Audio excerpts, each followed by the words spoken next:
You ever have one of those mornings where you walk into the shop, take one sip of coffee, and immediately realize you forgot to empty the dust collector yesterday? Haha, let me guess. You turned on the planer and created a localized blizzard? Worse, I didn't turn on the planer. I just looked at the pile of shavings on the floor, looked at my coffee, and realized there's already a fine layer of walnut floating in my French roast. Extra fiber. That's just the maker's breakfast, Tiger. It adds an earthy note.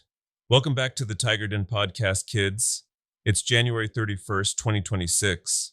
We've survived the first month of the year somehow. Barely. But the industry isn't slowing down. I've been looking at the 2026 tool forecasts you sent over, and honestly, some of this feels like science fiction. Are we really doing smart hand tools now? We are. And before you roll your eyes, which I can see you doing, here's the thing nobody tells you about high-end site work. Accountability is a nightmare.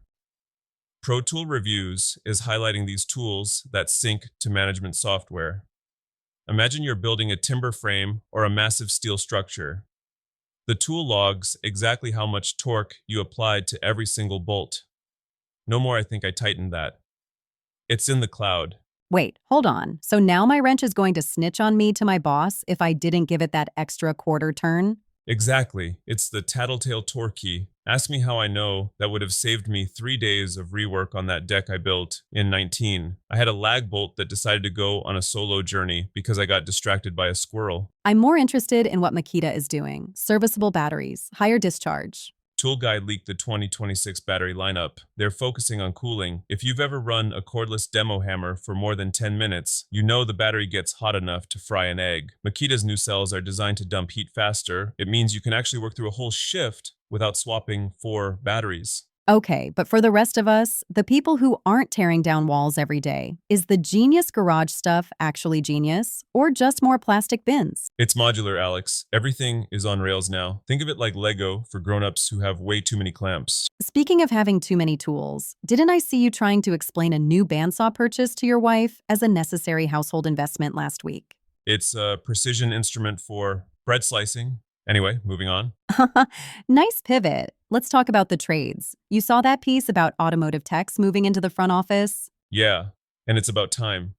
There's this old school mentality that if a tech wants to become a service advisor, the shop owner is losing a pair of hands. Which is short-sighted, right? Completely. Here's the reality. Who do you want explaining a $3,000 transmission rebuild to a customer? A salesperson who read a brochure, or the guy who has been covered in transmission fluid for 15 years? I've been that customer. When the person at the desk clearly doesn't know what a CV joint is, I'm out the door. Exactly. Supporting your team's career shift creates a leadership pipe. If you're a shop owner in 2026, stop trying to keep your best techs at the bench forever. If they want to lead, let them lead. That's how you build a business that doesn't crumble when you're not there. Speaking of businesses not crumbling, let's talk about the maker mogul side of things. I'm seeing more people frustrated with Etsy lately. The just make a cutting board and post it strategy seems dead. It's been dead for 3 years. Some people just haven't smelled the carcass yet. If you want to make money in 2026, you have to think in product families. Explain that. If you build one custom dining table, you're a hobbyist. If you design a dining table, a matching bench, and a coffee table that all use the same leg geometry and joinery, now you're a manufacturer. You're batching parts. You're cutting your overhead.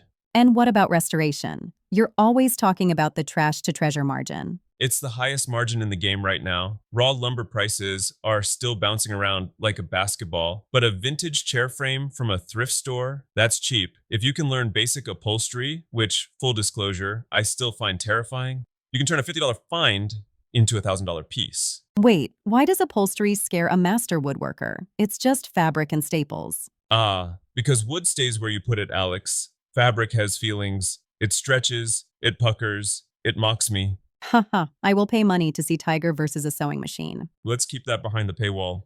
Okay, let's get into the DIY mastery stuff. I saw the DeWalt 2026 preview from World of Concrete. Vibration reduction? It's legit. They've basically built internal shock absorbers into the handles. Your wrists don't feel like they've been in a beehive after drilling into concrete all day. But honestly, the hack for 2026 isn't a tool at all. It's the golden ratio. Oh boy, here come the math lessons. It's not math, it's magic. Look, have you ever built a bookshelf and it just looked clunky? You couldn't say why, but it felt like a middle school shop project? Every time I build anything that isn't a box. It's because the proportions are off. If you use 1 to 1.6, the golden ratio, for your height and width, the human eye just accepts it as beautiful. It's the difference between a project that looks homemade and one that looks handcrafted. And what about the wood itself? Everyone's talking about drying their own lumber now. Is that just people being cheap, or is there a benefit? A bit of both. But here's the secret nobody tells you about green wood. If you don't seal the end grains the day you cut it, you've just made firewood. Ask me how I know. Ask me how I know. I once had a beautiful slab of black cherry. I thought, I'll get to it next week. Next week came, and the ends had checked and split so deep, I could have used them as a coin slot. Waste of $100 and a beautiful tree. Seal your ends, people.